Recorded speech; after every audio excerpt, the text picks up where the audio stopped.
Hey everyone, Jackie I here for Entertainment Scoop, and today we have the privilege to talk to Jack Vale, funny man, the man that invented the pooter. We're going to dive into that too. But yeah, the guy has over 1 million views on YouTube, and he might have just pranked you here in Hollywood. You don't know, but he's awesome, and we're really excited to talk to you today. Thank you. Subscribers, 1 million subscribers. Subscribers, That's sorry. very important because What did I say? You said 1 million views. Views. And technically, that wouldn't be that big of a deal. Yeah. Because there's it's like 300 million views or something like that. So Wow, it's a big difference. Yeah. that's intense. How do you get to that many subscribers? How long did it take you to get over 1 million subscribers? It took a long time, Yeah. actually. I mean, I've been on YouTube since 2008, I think, and I created my account in 2007. So it was sort of a slow process for me. Yeah. It's tricky for me because I don't do anything that is considered sexual harassment or pissing off cops or anything like that. I'm always kind of family friendly, so Yeah. It takes a little bit longer. I think people are really into watching people fight on YouTube and pranksters out bugging people, and I don't really do that, so it takes a little longer for me, but I have a good solid loyal fan base. Right. I think that's good too, that you stuck to your guns and you're just like, I'm not going to do what everybody else is doing. Yeah. I'm going to stick to what I want to do, and obviously you've been very successful at doing that. Yeah, and I feel like a lot of YouTubers or anybody, they always look at what's going on and what's kind of popular, and they try to imitate that. So I think that's good that you kind of stuck to that. Yeah. Yeah. But I've been watching Thank your videos, like I told you, all day, and they're so much fun to really watch.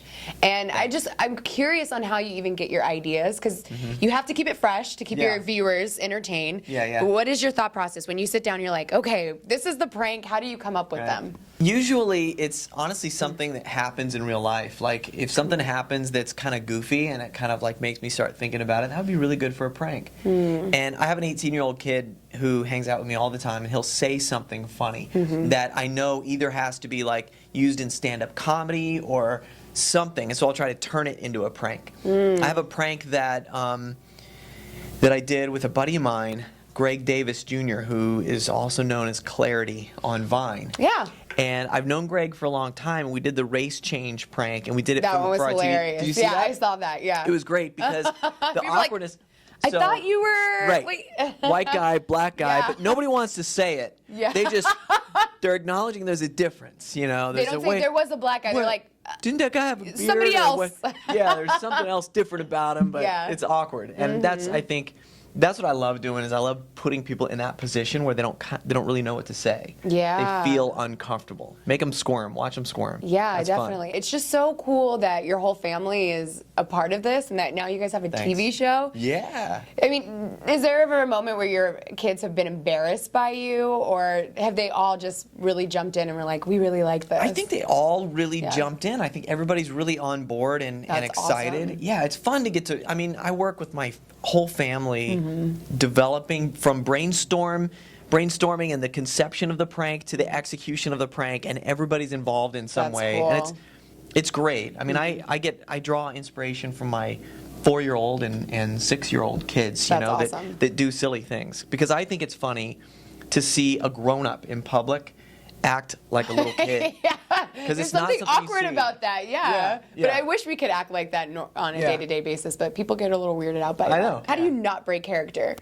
You just kind of take it as like a role and wing it? I don't know. I think so. I think there's a little bit of actor, or a whole lot of actor inside of me and inside of my wife and the kids and everything. So it really works out that we have the whole show, because we're into it. We're really into it. But she's not the prankster. You're the prankster. She's just kind of along for the ride in a sense. Yeah, technically. But she does it so good. well. Yeah. She's pretty good. So it works to have a support team, like that, who are really into what you're doing. So you guys had to move. Do you guys still live in Huntington Beach? Yeah, we do. Okay, but We do. you had to move a little bit because people started recognizing who you were, right? Yeah, it was here near my house. It's like you have people who are visiting and people that saw you on the internet or whatever, or TV or something. But then you also have, because I'm always pranking in like down by the pier and the beach and stuff. Yeah. So people are seeing me. So it wasn't just the people who were like, hey, you're from that show, or you're from that. It was also people Just in the who familiar were like, hey, area. last weekend I seen you pranking those guys. Okay. And That so, makes sense. yeah, so we just kind of thought it would be fun. And also it was Las Vegas. Like, it seemed really like a fun, adventurous kind of thing. We'd Yeah. never been to Las Vegas with the family. Yeah. I was only there briefly one time, so it worked out. I don't know if I want to go back and live there, but It was fun. It was for fun for the first yeah. season. How was it filming that show? It was great. Yeah, it was Yeah. fantastic. And we're still doing stuff with the show. It's really kind of changed everything. What was great about it is you hear all these horror stories about reality shows. And essentially, I don't know if I'm supposed to refer to it as a reality show, because it's more than that. It's kind of a learning thing. You get to see this guy make a living online and stuff. Yeah. But what's interesting is that they really believed in the family. And they just kind of came to us and said, let's just turn the cameras on and follow you around doing what you guys do. Yeah. And then through that and having that opportunity, we just kind of developed bigger ideas and kind of tried to step up every episode and stuff. So it's been a blast. So are you going to still be doing YouTube and the TV? What if TV kind of overpowers and people really like you and that's a steady job for you? Would you still be doing the YouTube?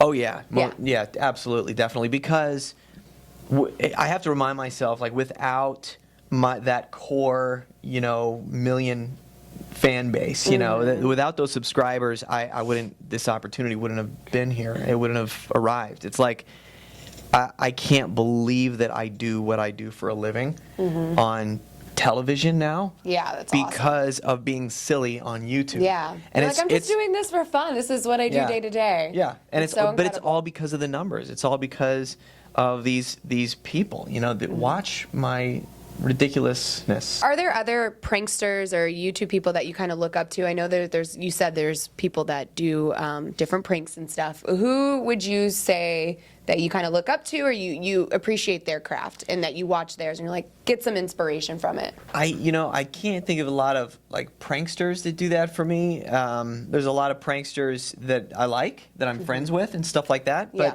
I think as far as like looking up to somebody, I really look up to comedians in general. There are Okay. specific people. It's not about the pranks for me, to be honest. And people are kind of surprised sometimes when I say that, because I don't say it very often. But it's not about the pranks for me. It's about the comedy. It's about making people laugh. And I Yeah. think for me, the prank is just a medium to get to someone laughing. I see. So I love comedians like Jim Carrey and Steve Martin and some of the greats, like that. Yeah.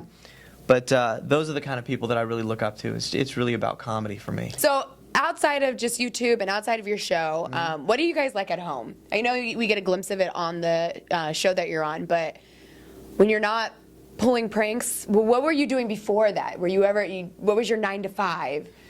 We're so caught up in what we do now. We've always laughed a lot at home. We've always joked around about a lot of stuff. It's a blast, honestly. It's really, really fun at our house. What I was telling you earlier about, you hear these horror stories that people tell you, like a reality show, are you sure you want that? Or and really, it was different for us because we had the production companies Relativity Media. Relativity and HLN both completely agreed that they should just let this crew come into our lives and follow us doing what we do.